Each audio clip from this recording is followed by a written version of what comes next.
Hello and welcome to Learn English with JOJO. This is the third installment of my series of idioms, and specifically idioms that I use in my daily life.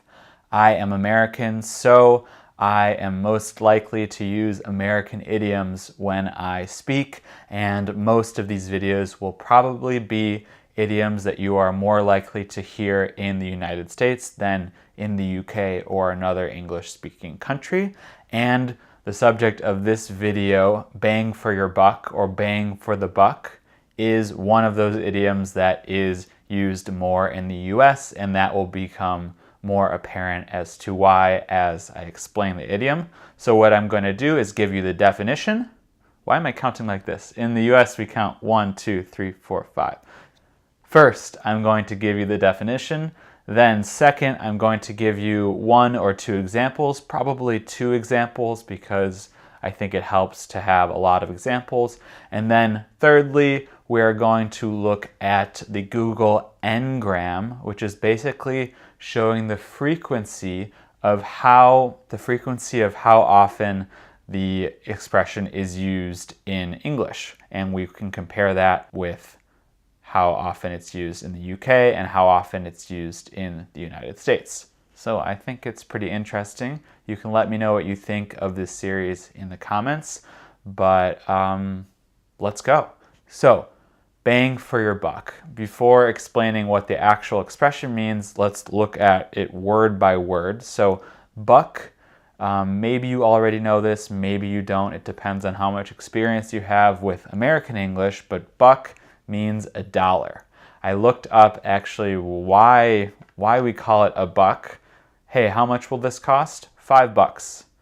That's just a very natural way to talk. Apparently in the 1850s, European settlers in the United States used to trade with the indigenous people, the Native Americans, and they used to use buckskins. So the hide of a deer was used to trade, like $1. So since then, we've called them bucks. A little side note is that in the UK, instead of saying pounds, the nickname for it would be quid. So how much does it cost? 5 quid. It depends where you live. I don't know where you are in the world.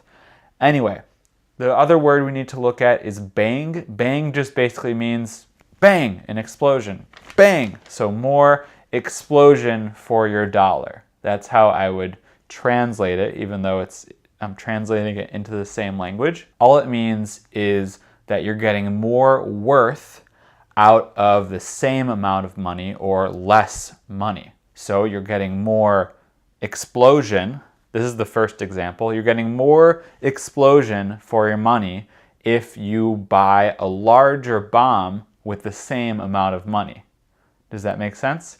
If we compare a large bomb to a small bomb and they cost the same amount of money, the large bomb would be more bang for your buck, or more bang for the buck. I usually say your buck, but in my research I saw that actually a lot of people say bang for the buck. Okay? So the second example is if we compare Apple prices, for example. Not Apple the computer, but Apple the thing that you eat. If I can buy 5 apples for $1 at a grocery store, at grocery store 1, and I can buy 10 apples for $1 at grocery store 2, grocery store 2 would be more bang for your buck, or more apples for your dollar, for example. Okay? Do you understand? Hopefully that makes sense with the example. It's not too difficult an expression, and it's one I use all the time. Now let's look at the Google Ngram charts, because I find them super interesting. We can compare how often these expressions are used. One thing to note is that these Ngram charts are using books, so it's actually how often these expressions are written, but I think it gives us a pretty good idea of how often they are said, even though it might be a little bit different. This expression is a little bit more informal, so maybe it's used more in spoken language than in books. That's just my guess. I don't really know. So let's look at the first graph.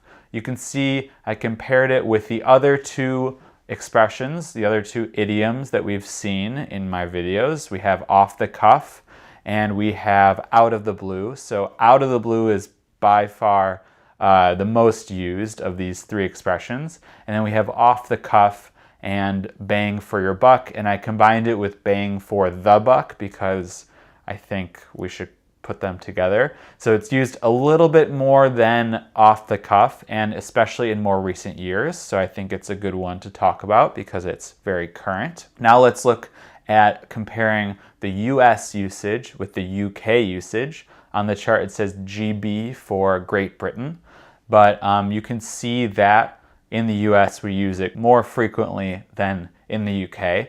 But in the UK it has been growing, it has been going up, which is a sign that maybe this expression is also understandable in the UK, and it's not one where you're going to go around and saying it and people will look at you with strange facial expressions. Bang for your buck? What are you talking about? Okay, so that's it for this video. I hope it was informative.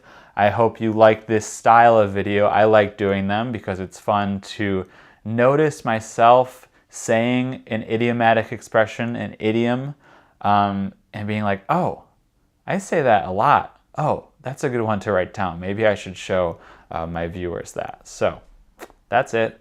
Have a great day. I hope you're doing well. If you have time and you speak French or any other language, please contribute to the subtitles. It helps other people watch this video if they don't have an advanced level of English or an intermediate level of English. Okay, that's it. Bye.